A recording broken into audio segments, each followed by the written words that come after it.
जटायु, आप यहां और इस हाल में? ये कैसे हुआ?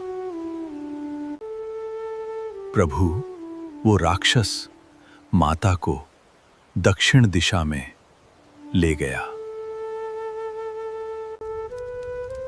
मैं एक बूढ़ा बाज कुछ ना कर सका, मुझे क्षमा करना।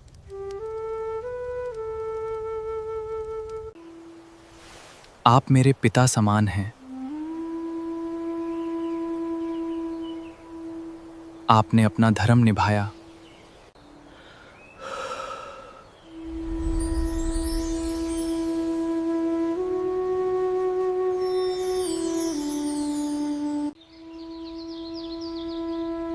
कुछ युद्ध जीत या हार से परे होते हैं, वो बलिदान से इतिहास बन जाता है।